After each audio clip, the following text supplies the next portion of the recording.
Imhotep, beloveds. Welcome to the Building the Lighted Temple Wisdom Service. It's a glorious moment as we are fast approaching the spring equinox.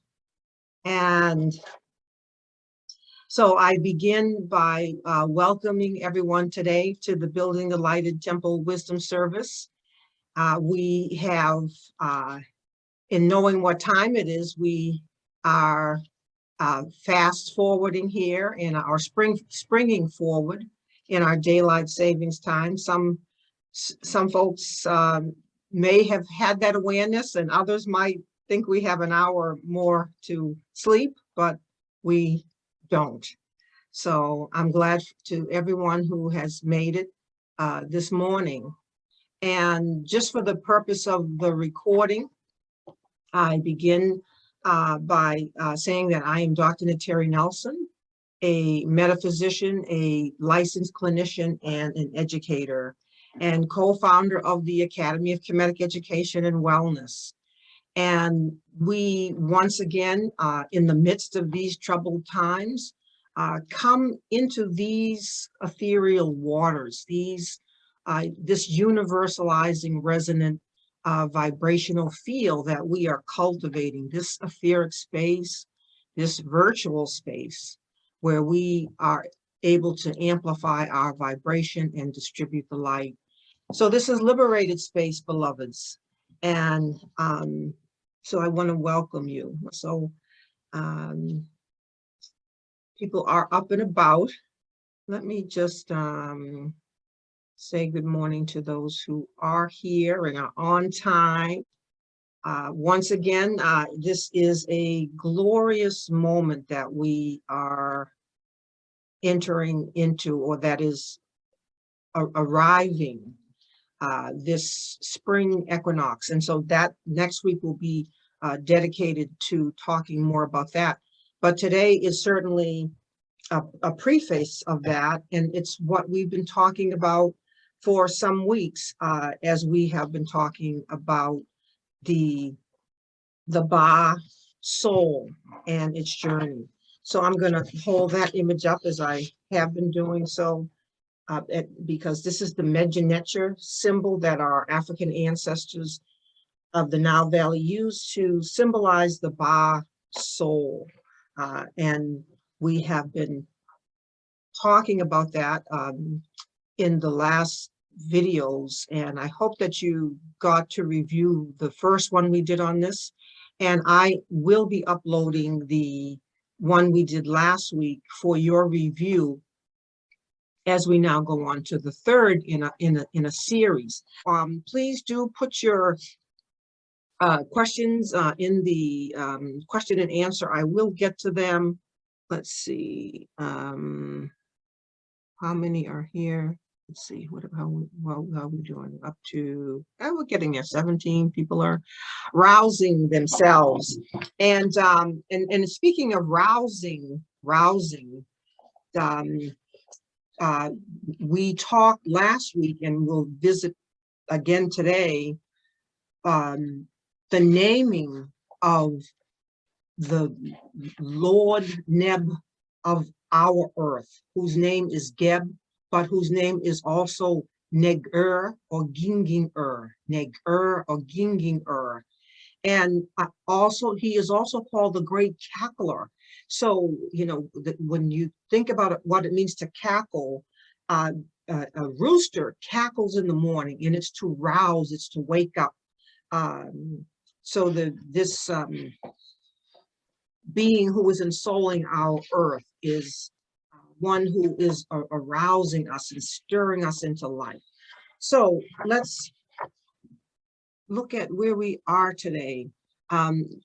We have talked about how in the Kemetic worldview, when a person takes their last physical breath, the Ba consciousness is released, and the Ba separates from the physical form and changes to other forms of energy. And the Ba begins its journey to other dimensions or states of consciousness. So we've been talking about this, the Ba, and the continuity of consciousness, the continuation of life. Even though we may shed the physical form, there is the continuation of life.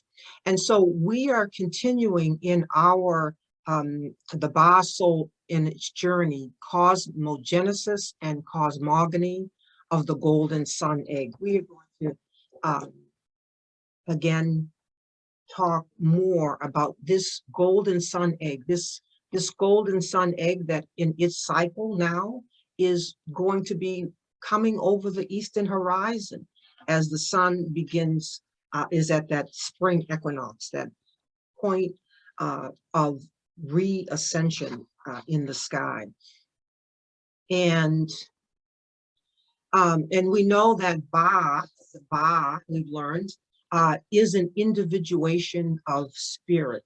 And we know that spirit is Ka, as taught to us by the Cometians. And so as such, each Ba represents a level of conscious activity, which is called soul by the Cometians. And certainly we know that the sun and all that symbolism now that's happening at the spring equinox, and which has its perversion in terms of how things are being expressed, you know, the chocolate bunnies, the Easter eggs, and so forth and so on. But we are tapping into our primal wisdom to understand the deeper metaphysics of what's happening.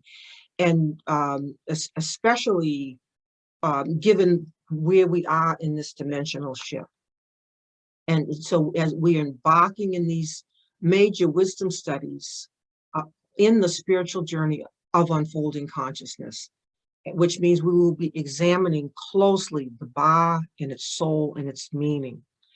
And we are now moving into part 3 of the soul's experience in this unfolding consciousness. And so we begin by re-immersing ourselves in this cosmogenesis, this cosmogony, so that we will be fully equipped to come to Earth with a thud, because we hit the Earth with a thud a whole lot in this material cycle.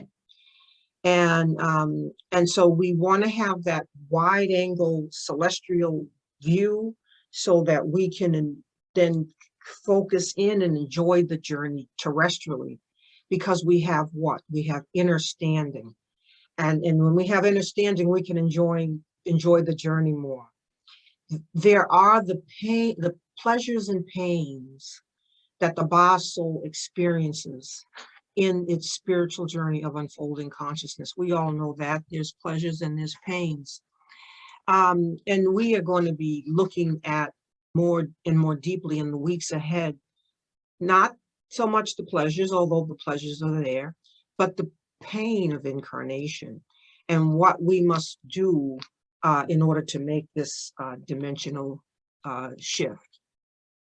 As a planet in our consciousness. I mean, if we look at what's going on now in the world, we are at a major, and we have been at a major turning point, but we're seeing now, beloveds, as I've been saying for 20 years, but more now in terms of its, you know, whatever was veiled, we are seeing now the full externalization of this evil force, or this isfet. We're seeing the full, it's just, you know, I'm dating myself, but for some of you who might remember some of the images from the 60s, when Martin Luther King was doing the marches. And so you see all these, you know, people who are protesting and marching, and then you see the police who are confronting them and assaulting them and so forth and so on, the water hoses, etc. But then in the midst, you see the Ku Klux Klan walking around in their robes, and you know this was like a mini externalization. It was a mini externalization that of what would come out at night. And of course, African people and African diaspora people aren't being spooked up legitimately because there were things to be, as it were, spooked up about. However, it's way past time to get unspooked and just see things clearly, be metaphysicians, be chemeticians, just see things clearly, call it as our ancestors would call it, and just know what time it is. So we saw, because Frederick Douglass didn't see those Klan members walking around with their regalia on like that. He saw night riders come and burn up but the coming out in the daytime, like broad daylight. This is, I mean, George Floyd was broad daylight. Emmett Till was in the dark. So it tells us what time it is that that ever lengthening shadow of darkness, that we are passing a point now with the light beginning to bathe the earth as we make this dimensional shift where it's harder for evil to regather itself under the cover of darkness because there's more light being shed now on the planet. And I do have a video on YouTube that talks about this galactic change, this galactic shift that is contributing to the more light that is now bathing our Earth. So the point is, it's only under the cover of darkness that things can prevail. But when more light shines, then that evil has to work harder to regather itself. And it has over the time. I've talked about how, for example, with Jim Crow, we moved out of enslavement into then Jim Crow. So that same force that would encapsulate and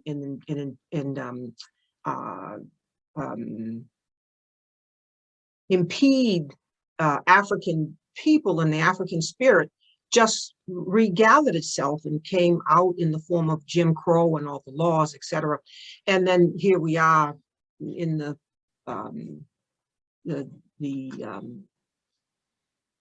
when her book came out, Michelle Alexander, talking about the new Jim Crow, which is now the prison system. So that evil, just under the whatever darkness it can still cover itself in, will regather itself and have this new presentation to the up until the point where it just you're just playing in view and can't hide anymore.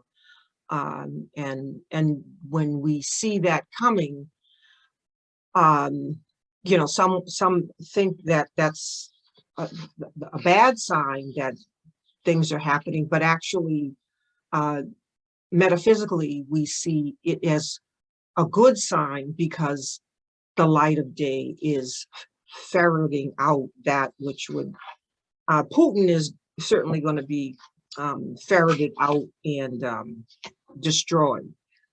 He's on a path of destruction, but their time is up.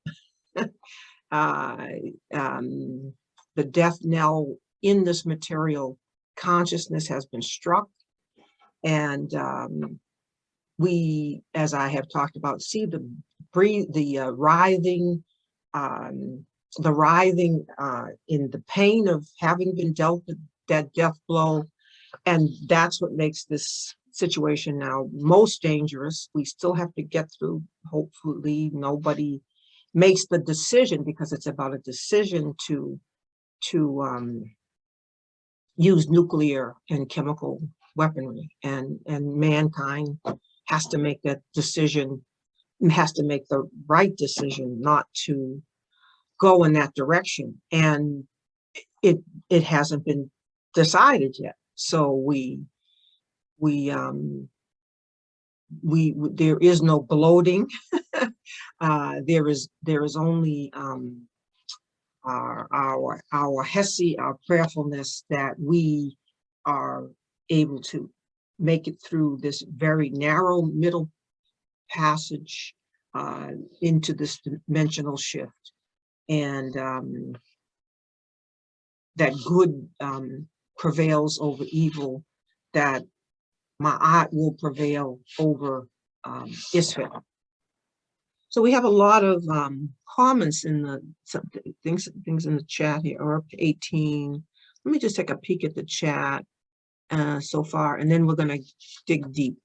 All right, so what I want you to know here is I put the link to the digital Golden Sun Egg Uncracked, the noon word Negg, the Goose Goddess who laid the Golden Sun Egg. I'm in the process of doing a reprint with the printer.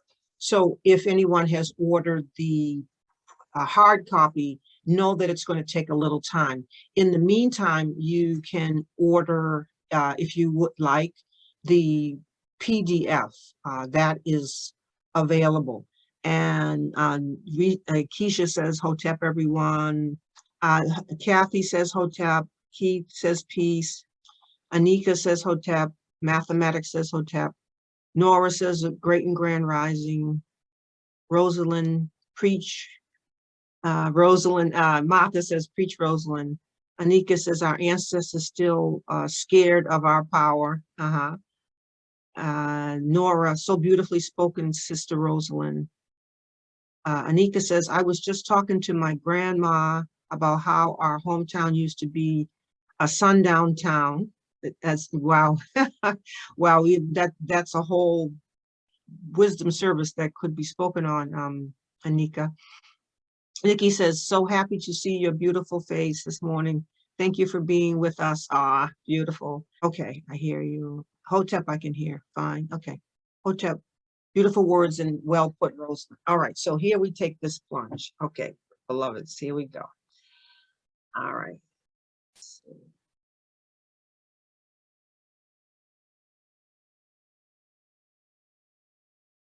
Now, we've been in our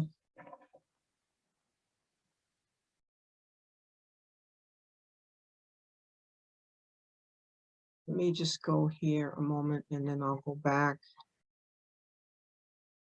So just a quick flash through.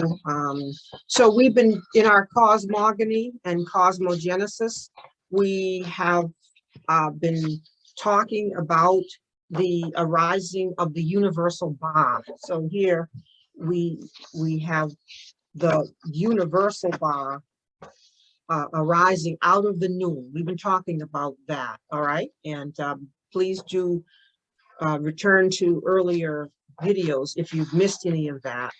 And so moreover, and then we've been talking about Khepra and all the symbolism of Khepra, and how our African ancestors were just so masterful in their intuiting from this terrestrial symbol what was happening cosmically.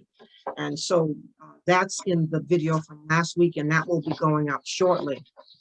And then we talked about how out of this arising of universal Ba, we understand or understand that out of that arising of the universal Ba is pictured here, is Ba within Ba within Ba, Ba within Ba within Ba.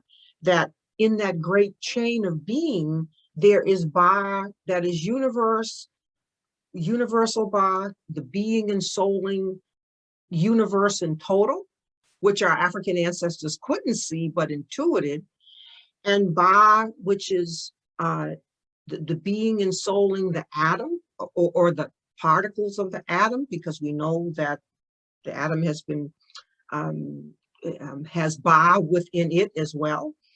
And there is everything in between that our African ancestors, through the law of correspondence, understood. They understood this creation and cosmogenesis, and coming to Earth with a thud, getting to a more local level.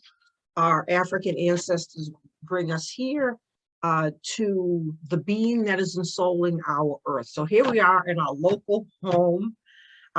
We are citizens of the universe, but here we are in our planetary home.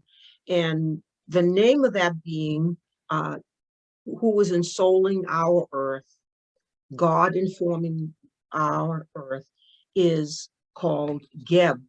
And this is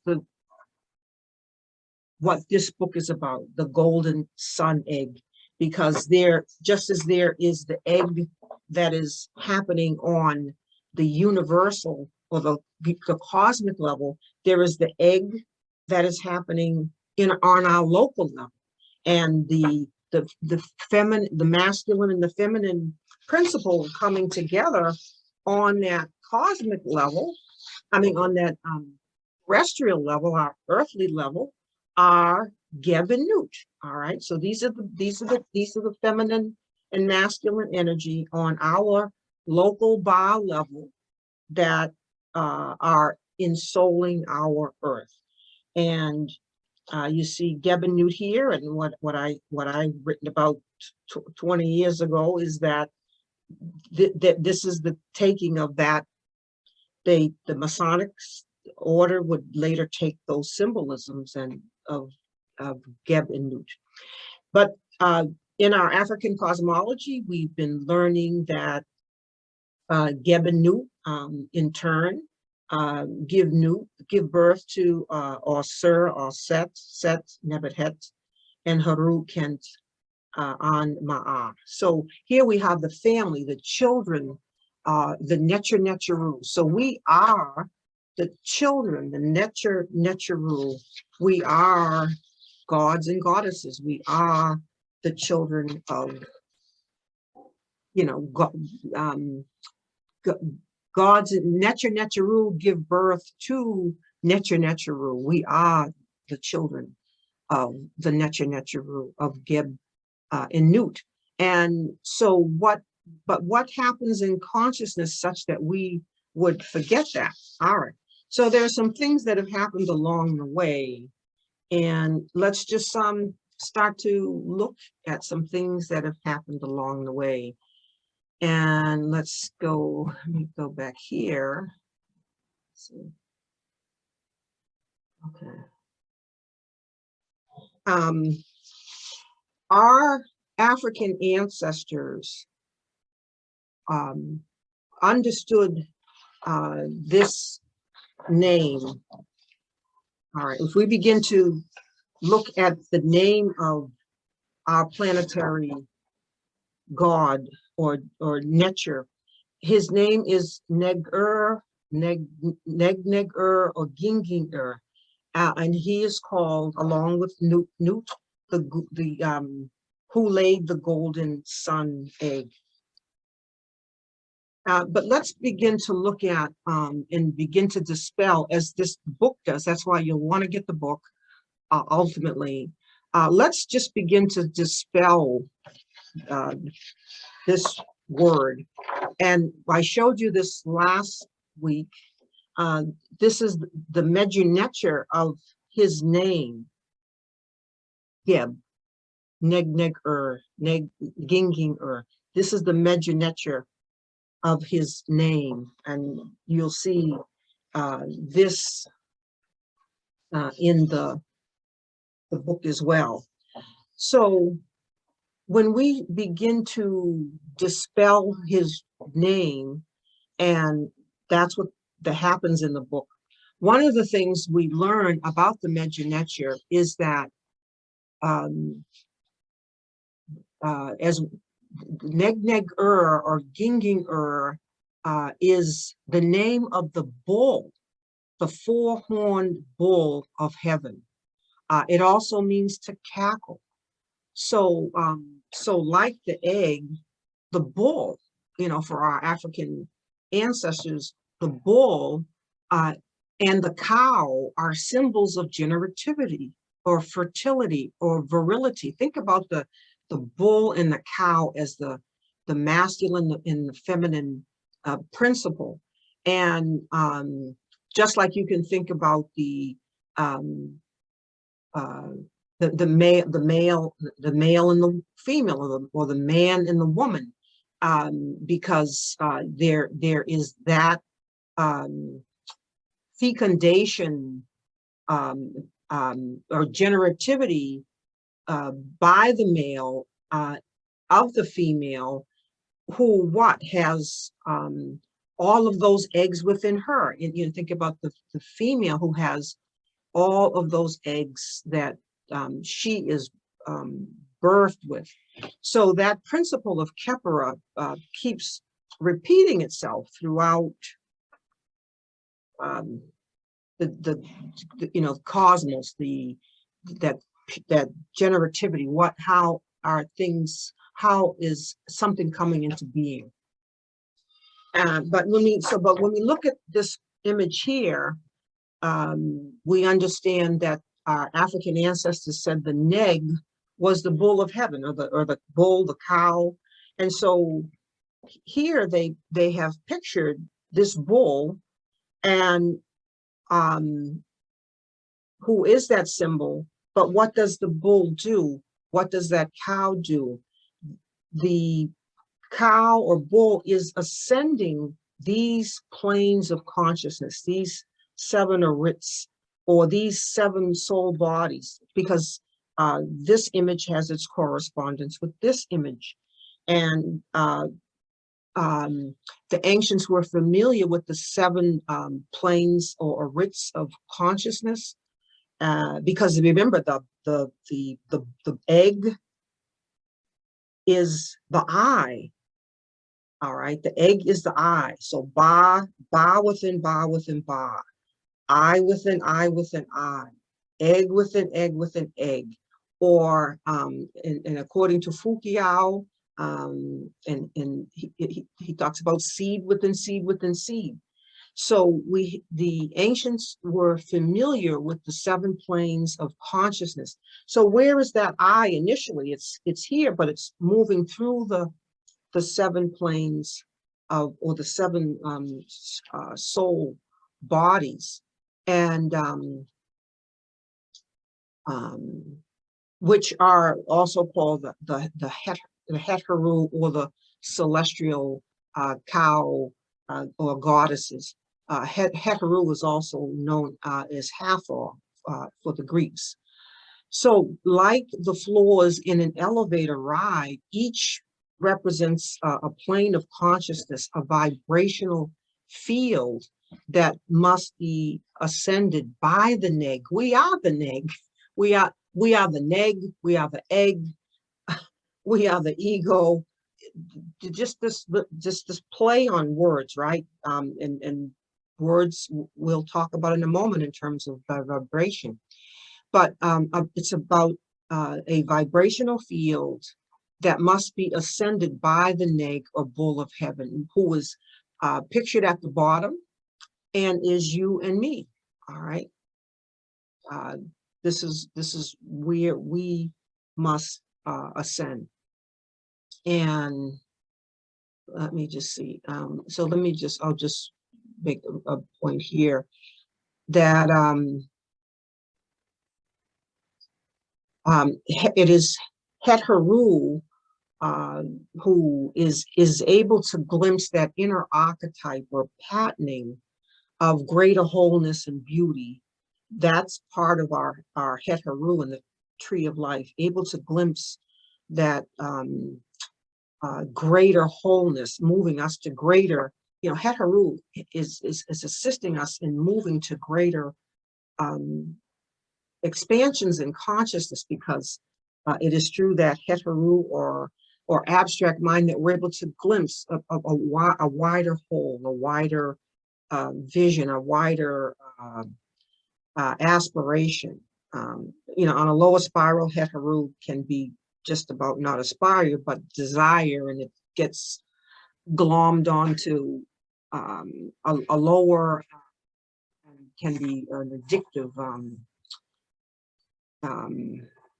pursuit versus an expanding pursuit in Heteru. But so when we are using the Heteru, or half a part of our spiritual equipment, at a higher turn of the spiral or optimal level, we are magnetically attracting the higher ideal to be manifested in our lives. And we are then wise and unbroken when we maintain the integrity of the Negg or egg or ego. So it's about what we're pursuing. Are we pursuing a lower spiral or a higher spiral? Are we working below the diaphragm, or we have to maintain life below the diaphragm, but do we have any, is there anything higher? Is there anything higher that we're aspiring toward? And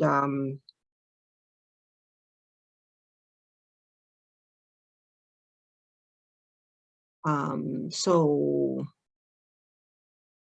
but this word neginging, negger, this, on a lower spiral, this word neginging, as you'll see in the book, can mean to destroy or break into pieces. All right. Now, just think about the sun as it comes over the horizon as an egg. You know, what does it mean to come over the horizon in fullness? What does it mean to have that egg or eye broken or fractured or cracked? What does it mean that the golden sun egg would be cracked? And what would crack it? So Negg is the goose goddess who laid the sun egg, the four-horned bull god of heaven, the cackler. And if we think about the sound, that sounds like Negger, Niger, Negger, all right?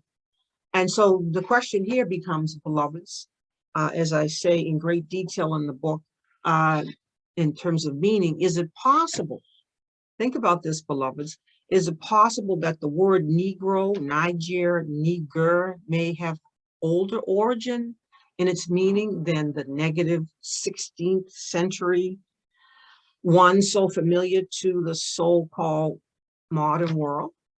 Think about that, beloveds. If so, it's important to point our youth to this ancient harmonic. You know, what if we are metaphysicians and chemeticians, we have to penetrate into the heights, and we have to penetrate into the depths. And you will be able to know how metaphysically adept a metaphysician is in their ability to penetrate into the heights and penetrate into the depths, but to be moored, like you'll moor a boat, like tying a boat, to be moored in the heights while being able to penetrate into the depths. There are those who speak that are just sort of skimming the surface of things, and they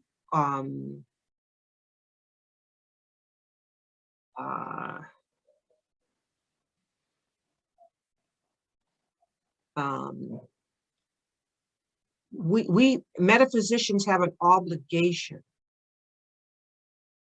Skilled metaphysicians have an obligation and a demand and a command to figure out and communicate what has happened to the name of our Netcher Geb and what impact that has had on us. And anything less than that is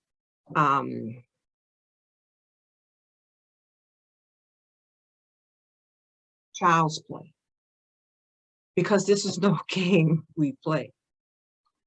And so I ask in the book, could there be a harmonic relationship between the word Negger, Negger, Ginginger, and the words Negro, Niger, etc.? All right. So we read on July 9, 2007, the NAACP took steps to bury the N-word in a ritualistic and ceremonial way. This, and what I say as a metaphysician, a chemetician, is that this was a significant step to take in redeeming the energy of this word, what I call in this book, the colonizing N-word, a word used so negatively, a word that has been deliberately, beloveds, deliberately potentized to herald the delivery of insults, wounding, destruction, and death when uttered. After all, whites have enslaved and killed Blacks in the name of the N-word. Blacks have even killed Blacks in the name of the N-word. But like a Surgeon General, and that's what I'm acting as, a Surgeon General, but like a Surgeon General, a physician who would come before the public and sound a health alert, I come before you as a metaphysician to sound a psychological and spiritual alert about this word and its potency. Okay, now I'm going to come back here in a moment, but I want to take you here because, interestingly enough, and this is what I tried to find last week, and I had to find the reference because I'm going to give you that reference. You look for yourself, because this is found in the Wikipedia, which all of you can Google, and you just type in hieroglyphs, hieratic, and demotic. That's the name of the different forms of the Medu-Neter. And this is what we read, beloveds, after because the first book I wrote, Secrets of Race and Consciousness, where I talk about this, is 2.5 decades old. Okay, and Nellie says, let me see what she's, I'll come back. I'll come back. So we're talking 2 decades. So this has to be a very recent entry in this Wikipedia. And it says, so you look under hieroglyphs, hieratic, and demotic. And look what it says. It says, the Egyptians call their hieroglyphs words of God. So that's what Medu-Neter means, Medu-Neter, good speech, words of God. And reserve their use for exalted purposes, such as communicating with divinities and spirits of the dead through funerary texts. Because Medu-Neter, these are divine beings. Words, letters are Neter. They are the aperture through which divinity speaks. Even, like I have said, even the Bible says in the beginning was the Word. All of this creation is about the Word and the creation coming into being.